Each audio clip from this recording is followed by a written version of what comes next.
Boa tarde, irmãos. Graça e paz. Amém? A gente está tendo um privilégio de começar hoje, nesse domingo, tanto nos cultos da manhã como tarde e noite, uma nova série para esse mês de junho, quando temos nos preparado mais para um momento que a gente tem muito especial como igreja, que é a eleição de oficiais, diáconos e presbíteros também, que acontecerá no primeiro domingo do mês de julho. A nossa igreja é uma igreja conciliar, a igreja presbiteriana. Ela é pastoreada por presbíteros e pastores, tem como oficiais também diáconos, que são servos, aqueles que se dedicam ao cuidado dos membros da igreja de forma fraternal, como também aqueles que cuidam para que esse culto aconteça aqui nos domingos, aqueles também que de muitas maneiras têm servido através dos dons, na diaconia aos irmãos, em aconselhamento, pastoreado também. E nós temos nesse mês de junho, estamos querendo nos preparar mais para esse momento que a gente vai ter. Eu sempre vejo aqui no culto da tarde pessoas novas e quero dizer a você, seja muito bem-vindo. Algumas que já são frequentes, são novas, mas são frequentes aqui na igreja. Seja muito bem-vindo, Deus abençoe muito você. Não sei de onde se você vem de alguma igreja, de alguma comunidade, de repente você não vem de nenhuma igreja e tem conhecido Jesus e se aproximado aqui da gente. Nós queremos de verdade nos aproximar, poder acompanhar melhor, conhecer melhor você. Você pode fazer isso conversando com um dos diáconos, com um dos presbíteros, às vezes com alguns irmãos que ficam ali no final do culto, querendo lhe encaminhar para algum pequeno grupo e a gente poder caminhar junto como igreja, que é tão importante para a vida da gente. E nós vamos conversar hoje no texto de Efésios, capítulo 4. Queria pedir, por favor, que você abrisse Efésios, no capítulo 4, a partir do verso 7 até o verso 16. Se você perceber que alguém está sem Bíblia aí perto de você, você, por favor, pode dividir a palavra para que todos possamos ler. Efésios, no capítulo 4, dos versos 7 ao 16. Esse não é um texto que nos fala diretamente as expressões de diáconos e presbíteros. No entanto, nós queremos conversar hoje especialmente sobre o funcionamento da igreja, a importância ou a maneira como o Senhor projetou para que a gente pudesse viver aqui essa instituição de Deus na nossa vida, que é chamada igreja. O corpo comunitário, o corpo de Cristo aqui na terra. E esse é um texto muito especial na carta de Paulo aos Efésios, em que ele, de uma maneira tão estruturada, de uma maneira tão didática até, tão organizada, expõe para a gente um pouco a respeito da igreja, desse corpo e dessa comunidade. E nessa parte aqui do texto, ele nos fala também sobre a importância de termos líderes espirituais no corpo de Cristo. Liderança espiritual, para que a igreja seja também saudável e possa viver plenamente aquilo que Deus estabeleceu para a nossa vida hoje. Não somente lá na igreja de Éfeso, mas ainda hoje também na nossa vida e por todos os séculos, até quando o Senhor voltar. Efésios, no capítulo 4, a partir do verso 7 ao 16, ele diz o seguinte: E a graça foi concedida a cada um de nós, segundo a proporção do dom de Cristo. Por isso diz: quando ele subiu às alturas, levou cativo o cativeiro e concedeu dons aos homens. Ora, que quer dizer subiu? Senão que também havia descido às regiões inferiores da terra. Aquele que desceu é também o mesmo que subiu acima de todos os céus para encher todas as coisas. Você pode ler comigo o verso 11, por favor? E ele mesmo concedeu uns para apóstolos, outros para profetas, outros para evangelistas e outros para pastores e mestres, com o objetivo do aperfeiçoamento. A palavra aí pode dar ideia para a gente de treinamento dos santos para o desempenho do ministério, desempenho do seu serviço, para que dessa forma haja edificação no corpo de Cristo, até que todos cheguemos à unidade da fé e do pleno conhecimento do Filho de Deus, à perfeita varonilidade, à medida da estatura da plenitude de Cristo, para que não mais sejamos imaturos, sejamos como meninos, agitados de um lado para outro e levados ao redor por todo vento de doutrina, pela artimanha dos homens, pela astúcia com que induzem ao erro. Vamos ler juntos os versos 15 e 16, ele diz: mas, seguindo a verdade em amor, cresçamos em tudo naquele que é a cabeça, Cristo, de quem todo o corpo, bem ajustado e consolidado, pelo auxílio de toda junta, segundo a justa cooperação de cada parte, efetua o seu próprio aumento para a edificação de si mesmo em amor. Amém. Vamos orar, irmãos. Oh Deus, graças te damos, Pai, por esse privilégio que a gente tem aqui, viver a tua igreja, Senhor, viver na tua presença, participar do teu corpo, ó Deus, de desfrutar dessa bênção da comunidade que nos confronta, nos auxilia. A gente pode caminhar junto, Senhor, louvado seja o teu nome, Pai. Nós queremos pedir que o Senhor nos abençoe com a tua palavra. O Senhor, de alguma forma, Deus, encontre o nosso coração, nos prepare, nos traga edificação, também nos confronta, Senhor, porque tantas vezes são exatamente mágoas, ressentimentos a respeito da igreja, Senhor, que cultivamos no nosso coração e que vão adoecendo a nossa vida espiritual e vão trazendo a morte, Senhor, tanto para nós como para a nossa própria casa. Ó Deus, tenha misericórdia de nós, Pai. Traz saúde espiritual em nosso meio. Aviva-nos, Senhor, para a glória do teu nome e nos abençoa, Pai. Em nome de Jesus. Amém. Irmãos, como eu tinha falado no início, esse é um mês que a gente quer conversar um pouco a respeito de liderança espiritual no corpo de Cristo. Faz parte de uma igreja saudável termos líderes saudáveis. Faz parte de uma igreja viva, saudável, a necessidade ou o caminho de termos liderança saudável na igreja. Isso diz respeito aos pastores da igreja, isso diz respeito aos presbíteros, aos diáconos, mas não somente a esses, como a todos os líderes da igreja, aqueles que Deus tem chamado para, de alguma forma, liderar pequenos grupos, liderar áreas da igreja, movidos por Deus, pelo Espírito, e para que a igreja seja edificada. A igreja de Jesus não é somente isso que a gente pode ver aqui, esse templo. A igreja de Jesus também não é somente a igreja presbiteriana das graças, é a igreja do Senhor Jesus em toda a terra, de todas as tribos, de todas as línguas, de todas as épocas. Mas a verdade é que, à medida que lemos o Novo Testamento, há uma ênfase e um cuidado de Deus também a respeito da igreja local. Paulo está escrevendo essa carta a uma igreja que foi plantada por ele. Você pode ler um pouco mais sobre isso lá em Atos, no capítulo 19, como um pastor, um plantador, que está agora pastoreando essa igreja, enquanto estava preso em Roma, através dessa carta. E é uma carta, assim, linda.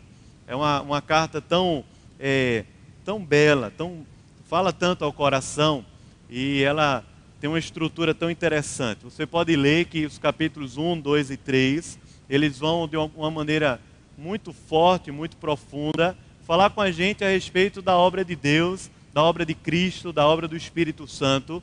E parte dessa obra é justamente a formação da igreja, a formação da comunidade de fé, aqueles que são chamados pelo Senhor, salvos pelo Senhor e que são cheios de Deus para viver nessa terra. A partir do capítulo 4 que Paulo tenta pegar isso, Paulo vai fazer uma transição nessa carta para aplicar essa teologia, aplicar a profundidade da obra de Deus, de Cristo e do Espírito na nossa vida, tanto comunitária, como também na nossa vida pessoal, na nossa vida familiar. E as expressões dos capítulos 4, 5 e 6, elas são bem práticas para a vida da gente. Esse texto que nós lemos aqui, Paulo fala um pouco a respeito da igreja, dessa comunidade de fé. Ele diz que foi Cristo, aquele que venceu a morte, aquele que levou o cativo o cativeiro, Cristo, aquele que encarnou e através da sua vida e do seu ministério cumpriu toda a obra do Senhor, de Deus Pai, cumpriu aqui na terra aquilo que estava planejado e decretado para ele antes mesmo da fundação do mundo. É Cristo, quando encarnado, o Deus que se fez homem, que se humilha e se torna servo ali, sendo obediente até a morte e a morte de cruz. Esse mesmo Cristo, que Deus que se tornou carne, ele também foi assunto aos céus. Ele, na completa obra que ele fez aqui na terra, não somente ele encarnou, como também ele morreu numa cruz, mas também ele venceu a morte e o pecado, ele ressuscitou e passou aqui com os discípulos em torno de 40 dias, ensinando a respeito do reino de Deus. E lá em Atos capítulo 1, diz o texto que o Senhor foi levado aos céus. E essa é uma expressão que Paulo repete algumas vezes aqui na carta aos Efésios, quando diz que Cristo está assentado à direita de Deus Pai. E essa obra que Cristo fez completa, essa é uma obra não somente de Cristo, é uma obra de Deus, na sua essência completa, mas essa obra que o Filho foi designado a fazer, foi tão forte e tão poderosa que Paulo diz que espiritualmente nós estamos assentados com Cristo lá nos lugares celestiais. Ou seja, essa comunidade de fé, à medida que é salva por Deus, esse evangelho, à medida que alcança o nosso coração, ele nos coloca numa situação espiritual forte, poderosa. É como se a gente adquirisse de forma tão assim, de graça, sem pagarmos nenhum preço, uma herança multibilionária. Imagine você recebe um telefonema e receber uma herança multibilionária. Vamos dizer assim, $1 trilhão. 1 trilhão. A primeira pergunta que um jornalista faz é: o que é que você faria com esse valor? Ok. Muitas vezes, irmãos, a minha percepção na minha vida é que nós temos uma herança multibilionária, multitrilionária. A gente não consegue dar um valor exato ao que é a salvação em termos financeiros de maneira nenhuma. Mas muitas vezes vivemos a vida aqui como se fôssemos mendigos espirituais, como se não fôssemos ricos da graça de Deus, o poder de Deus e da vida no Espírito. É tanto que Paulo usa aqui na carta aos Efésios a expressão da plenitude. Diz que quando ele está lá sentado à destra de Deus, ele encheu a igreja de toda a plenitude. Tornou a igreja plena, cheia, completa, satisfeita. E essa obra que nos faz plenos, cheios, completos, poderosos em Deus, ela é movida através do Espírito que habita em nós e que, à medida que vivemos uns com os outros, somos fortalecidos, amamos mais a Deus, somos encorajados mais, caminhamos mais com o Senhor e também servimos a Deus na terra através da missão. Só que nós vivemos um tempo em que a palavra igreja, ela soa com inúmeros significados, inúmeros. Nós vivemos um tempo em que muitas pessoas estão frustradas, até mesmo adoecidas, entre aspas, por causa desse tema chamado de igreja. Nós vemos um período em que as pessoas se denominam como desigrejadas, ou seja, é a possibilidade de fazer parte da igreja sem estar na igreja, possibilidade de fazer parte desse reino de Deus sem se conectar com pessoas. Nós vemos tempos que pessoas dizem que a igreja sou eu sou a igreja, eu faço a igreja.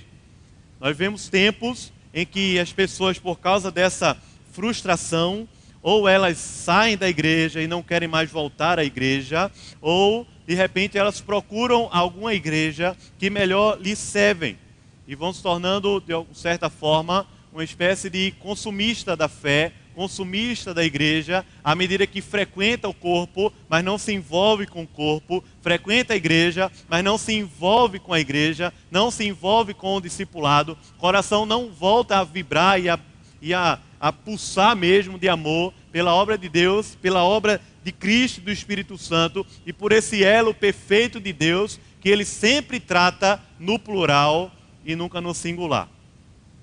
Nós lemos isso aqui no texto. As expressões a respeito da igreja, elas são no plural. Da ideia de uma multiforme, de uma diversidade, de um corpo, com vários membros fazendo parte desse mesmo corpo, mas Cristo é o cabeça. Glória a Deus por isso. Também a ideia que Paulo traz aqui para os nossos dias, pode ser até difícil da gente conversar, porque é um outro ensino, uma outra vivência que a expressão da igreja tem tido, por causa de frustrações ou por causa até dessa mentalidade pós-moderna que nós vivemos aqui no século 21.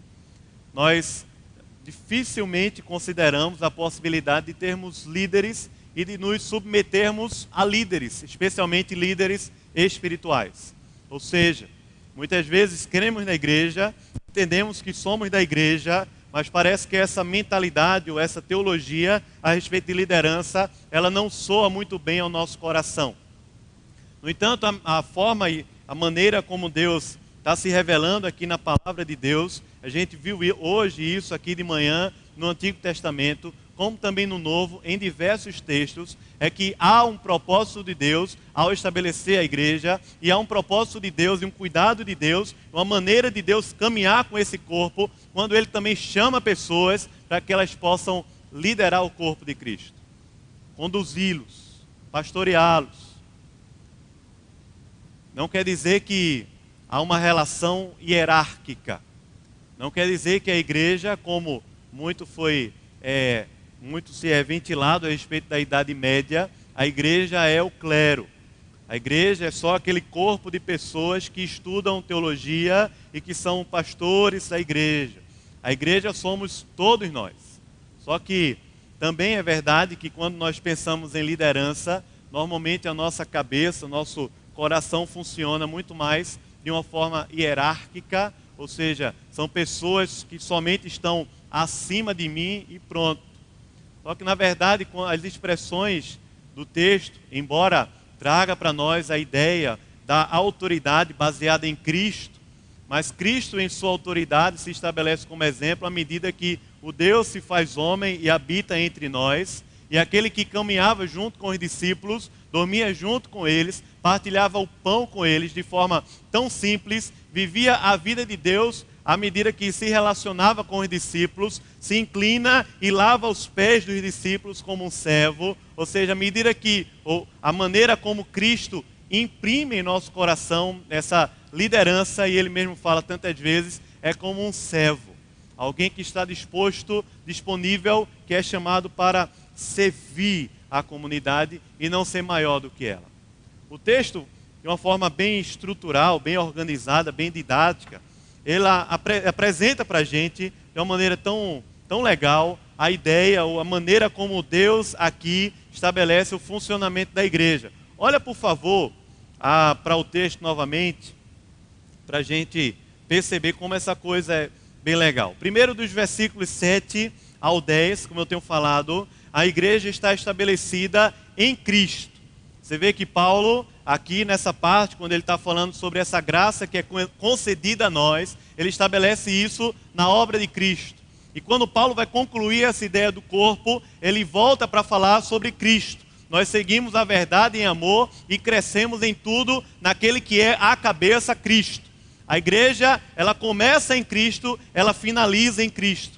A igreja, ela nasce em Cristo, isso quer dizer que nasceu lá no coração de Deus Pai, Filho e Espírito, quando Ele resolveu, antes da fundação do mundo, nos chamar para si. Paulo fala isso no capítulo 1, quando fala que Deus nos elegeu em amor, Ele nos escolhe e Cristo nos redime, paga o preço por nós e o Espírito sela em nosso coração essa obra poderosa de Deus. Ela começa em Cristo, ela é em Cristo. A igreja existe para Cristo. Cristo é o cabeça. Esse corpo que funciona dependente completamente de Cristo e para Cristo. E aí ele diz que nesse corpo que é de Cristo, que é estabelecido na obra de Cristo, na redenção de Cristo, na encarnação e também na ascensão, porque Ele está à direita de Deus Pai e governa todas as coisas, esse Cristo estabeleceu, concedeu a graça, concedeu dons, a partir dessa graça, concedeu dons aos homens. E ele coloca aqui uma pequena lista de dons: apóstolos, profetas, evangelistas, pastores e mestres. Versículo 11. É verdade que apóstolos, como nós temos no Novo Testamento, essa ideia de apóstolos hoje, apóstolo fulano, apóstolo beltrano, ela não existe. Há um pré-requisito para que isso aconteça. Mas é verdade também, e eu creio nesse caminho, nessa proposta, de que aqui não está trazendo a ideia de um corpo hierárquico, mas a ideia de um corpo funcional. E nesse sentido, nessa ideia de um corpo que é funcional, a expressão bíblica no original, no grego, para apóstolo, é uma pessoa que é enviada. O pastor Ronaldo Lidório diz que é como aquela pedrinha que é jogada no rio e ela vai quicando. É o apóstolo porque ele é o enviado. Ou seja, Deus em Cristo concede que pessoas sejam enviadas, especialmente a lugares onde Cristo não fora anunciado ainda. Depois ele fala sobre profetas. A mesma ideia de que os profetas que se levantam para dizer assim diz o Senhor, fora da palavra de Deus, tudo isso foi completo, foi cumprido em Cristo. Mas é verdade que de forma funcional, Deus concede homens no corpo, na igreja, para que possam de certa forma nos confrontar, de certa forma denunciar o pecado, de certa forma nos chamar com aquela mesma voz profética poderosa do Antigo Testamento. Mas não aqueles que se levantam para dizer assim diz o Senhor, mas aqueles que com a palavra nos confrontam para uma vida mais próxima de Deus, denunciam o pecado, são chamados por Deus e têm nessa veia vocacional, de forma espiritual, a profecia.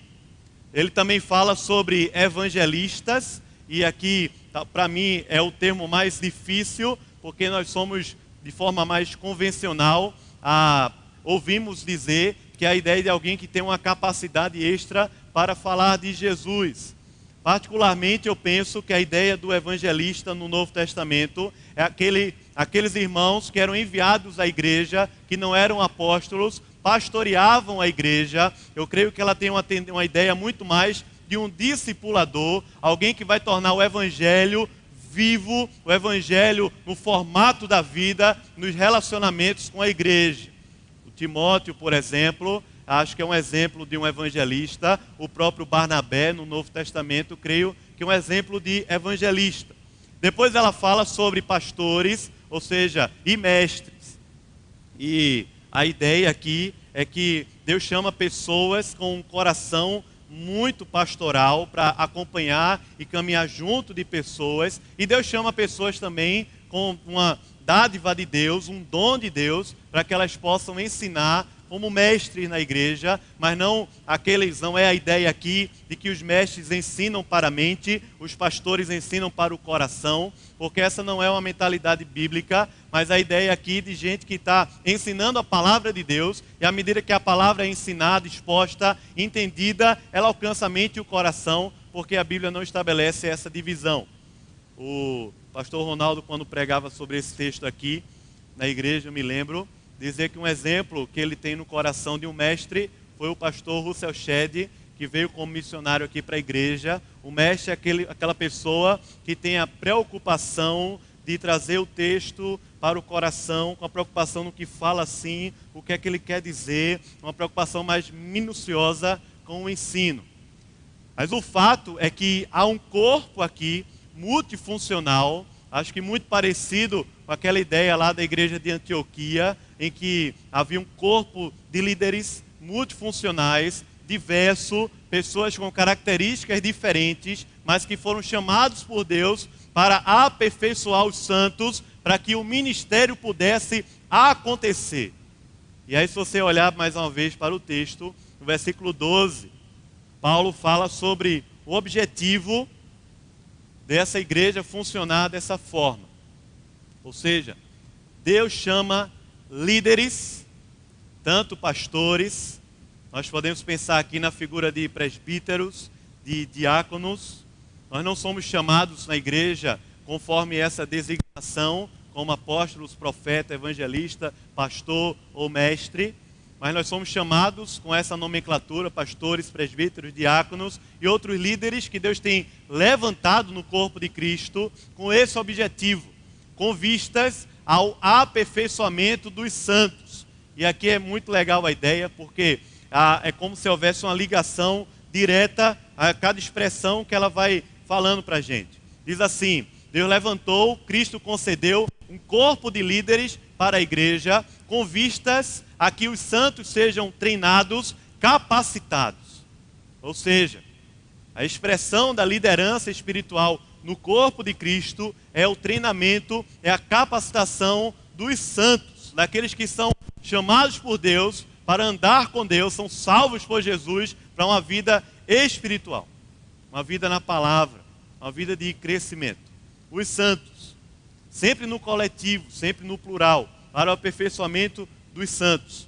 Diz na continuação, à medida que isso acontece, o objetivo para o qual isso acontece é para que o serviço aconteça, é para o desempenho do serviço. A palavra serviço aí é ministério, ou seja, é a ideia que o ministério, a diaconia, o serviço continue acontecendo uns com os outros, irmãos, nós todos, à medida que servimos uns aos outros, não a partir de uma habilidade pessoal, ou a partir de um bolso, de uma conta corrente, mas a partir de dons que recebemos de Cristo pelo Espírito para o funcionamento desse corpo. E ele diz assim, ele fez isso para que houvesse treinamento dos santos, para que o ministério acontecesse na igreja, e quando isso acontece, o corpo de Cristo é edificado. O corpo, a comunidade, a igreja cresce. Irmãos, é verdade que a gente já ouviu muito que a igreja sou eu.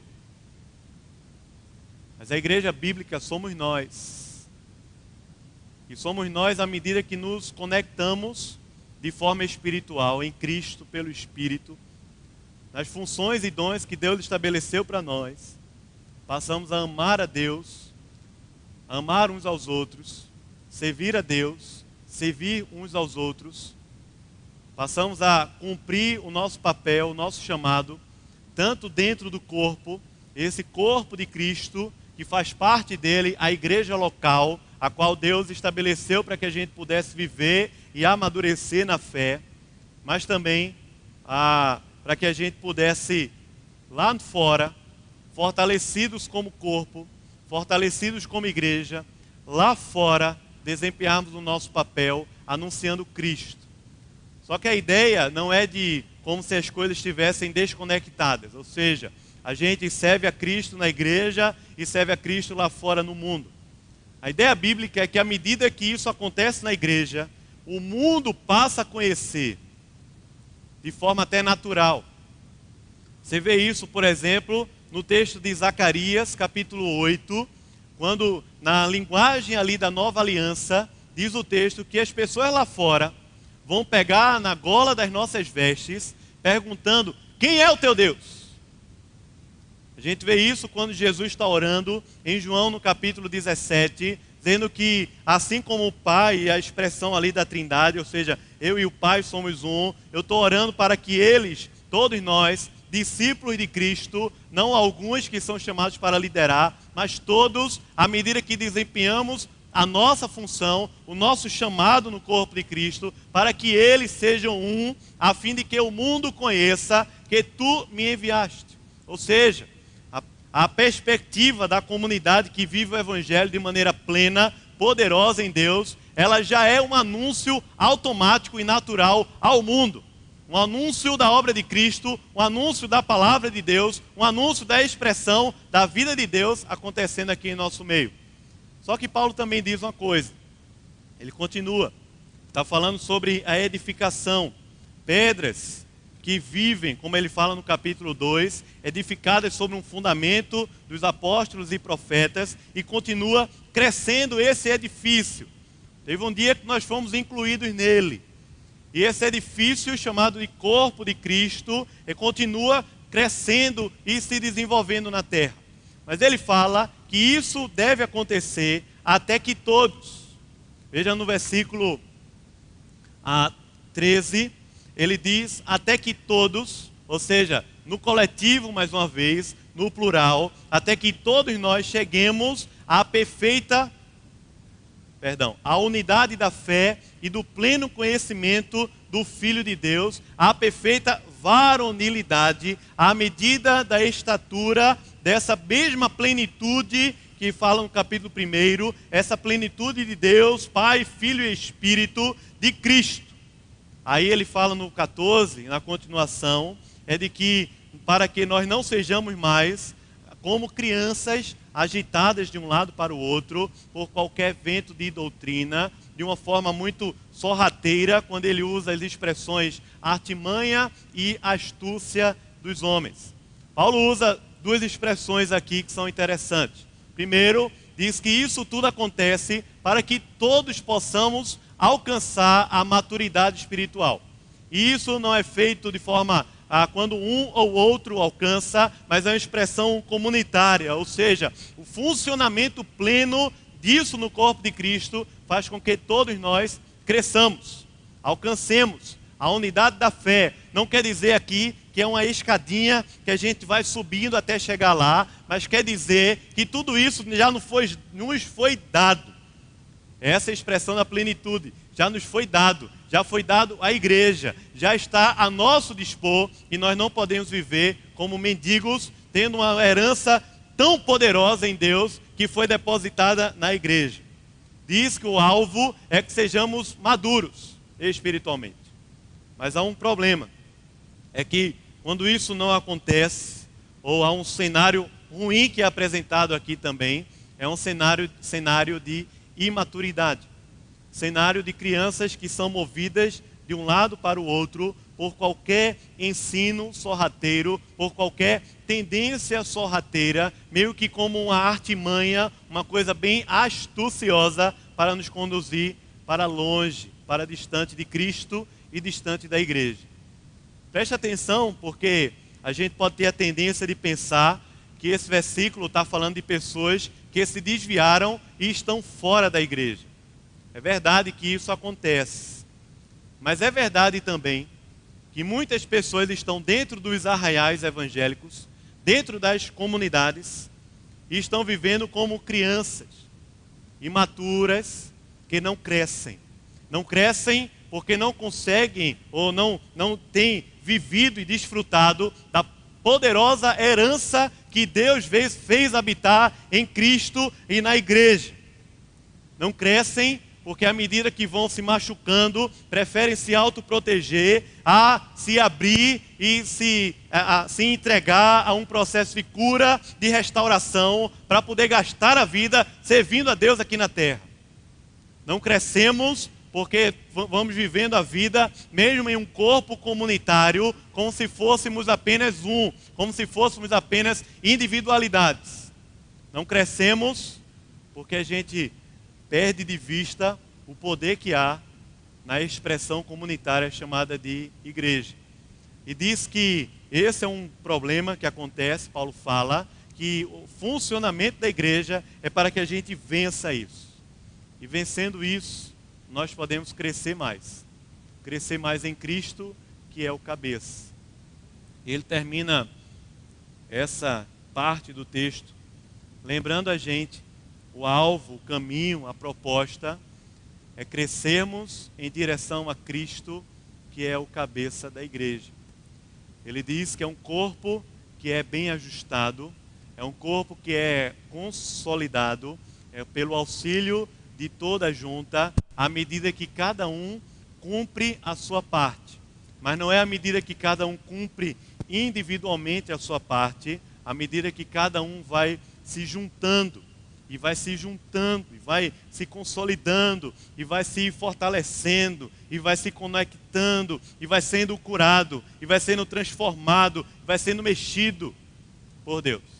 À medida que cada um vai se conectando a esse corpo de Cristo que está acontecendo na terra, não somente entre pastores, presbíteros, diáconos, mas está acontecendo na terra através da nossa vida, em nossa vida.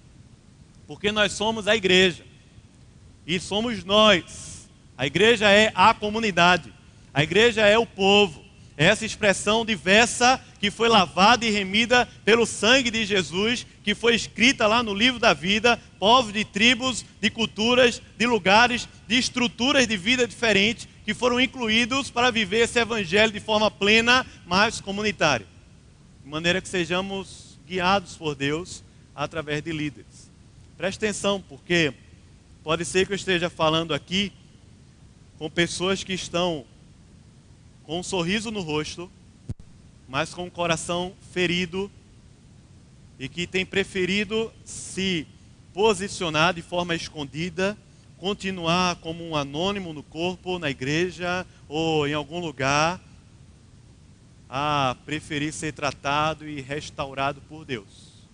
Tratado e restaurado por Deus através de um quebrantamento, mas também através de um envolvimento com o corpo, a comunidade de Cristo, a comunidade de fé que faz a gente crescer. Pode ser que eu esteja falando aqui com você. Eu quero lhe chamar, irmão, em nome de Jesus, a gente no poder de Deus, na herança poderosa que nos foi dada em Cristo, a gente tomar posse dessa bênção e abrir o coração para amar a Deus, amar a igreja, servir a Deus, servir ao corpo de Cristo, como ao Senhor. Mas também para a gente perceber, porque Deus pode estar levantando aqui em nosso meio líderes, homens de Deus, mulheres de Deus, para pastorear o corpo de Cristo, abençoar o corpo de Cristo na terra. E o padrão precisa ser esse. É gente que é chamada por Deus para treinar, capacitar. É gente que é chamada por Deus para treinar e capacitar o povo de Deus para que o ministério, o serviço aconteça e dessa forma tão harmônica, tão funcional, tão orgânica, a igreja seja edificada na terra. Cresça. Cresçamos em tudo naquele que é a cabeça, é Cristo. Nós não podemos, irmãos, viver a igreja sozinho. Nós não somos a igreja sozinho. Nós não podemos, como líderes, nos envolver com um bocado de coisa, menos com aquilo que Deus chamou a gente. Nós não somos líderes para fazer programação, evento, coisas, mas a liderança espiritual é estabelecida no corpo de Cristo para treinar, para capacitar, para discipular, para caminhar em torno da palavra. É verdade que há outros dons que a Bíblia vai, outras listas de dons que a Bíblia vai mostrando, estabelecendo para a gente. Mas parece que esse corpo é o corpo que está ligado justamente a esse ministério da palavra, no meio da igreja, da comunidade de fé do corpo de Cristo. E Deus continua chamando gente assim. Homens de Deus, mulheres de Deus, para crescerem nesse caminho e a igreja cresce saudável. Nós precisamos, irmãos, orar pelos nossos líderes, orar pelos nossos pastores, orar pelos nossos presbíteros, diáconos, líderes de grupo pequeno. Nós precisamos nos posicionar diante de Deus, nessa estrutura criada e guiada por Deus, chamada de igreja. É por isso que ele termina dizendo que isso acontece à medida que cada um toma o seu lugar, cada um exerce o seu papel nesse corpo de Cristo. A gente vai participar da ceia do Senhor, é uma das ricas expressões para o nosso coração, que nos revela a maneira como nós somos conectados nesse corpo. Não é através do sangue que passa na nossa veia, e por isso que talvez ou muitas vezes nós temos ligações muito mais profundas com pessoas no corpo de Cristo do que dentro da própria família. Porque o que une e estabelece o elo e o vínculo desse corpo comunitário é o sangue de Cristo Jesus, que nos faz um, para que a igreja cresça, seja edificada, nós também cresçamos no Senhor. Queria chamá-lo para um tempo de oração e preparação para a gente participar da ceia. Queria convidar já os presbíteros aqui à frente, mas pedir a você que ore, avalie o seu coração. Se você pudesse fazer um checklist, uma análise. Nós temos crescido, irmãos, espiritualmente. Nós temos, nos últimos anos, nos últimos tempos, se você pensasse assim, no último ano da sua vida, você tem crescido, amado mais a Deus, amado mais a igreja, amado mais a missão, amado mais o serviço, amado mais a humilhação do que a exaltação, amado mais a palavra de Deus, amado mais a oração, amado mais o povo de Deus. Cresçamos em tudo naquele que é a cabeça. É uma conexão direta, conexão com o Senhor, Senhor do corpo, Senhor da nossa vida, mas é Senhor do corpo também. Ó Deus, sonda o nosso coração aqui hoje à tarde. Ó Senhor, quem sabe, Deus, é um quebrantamento que a gente precisa. Talvez, Senhor, esse quebrantamento seja um choro, seja uma humilhação na Tua presença. Talvez seja abraçar algum irmão. Talvez seja se humilhar diante de alguma pessoa. Abraçar, amar, se dispor novamente a servir, a viver essa igreja que é Tua. Começa no Senhor e termina no Senhor. É em Cristo e para Cristo. Ó Deus, obrigado, Senhor, porque não foi pelo nosso mérito, nós não conquistamos isso, mas o Teu sangue nos uniu. Teu sangue nos alcançou e nos uniu e nos fez um. À medida que a gente reflete aqui e vive poderosamente a expressão da Trindade, o Pai, Filho e Espírito Santo. Ó Senhor, nós Te pedimos, Pai, cultive em nosso meio saúde espiritual, na igreja, mas a partir do nosso coração, a começar em nós, a começar em mim. Ó Senhor, nos abençoa, Pai. Nós precisamos de Ti, em nome de Jesus. Amém.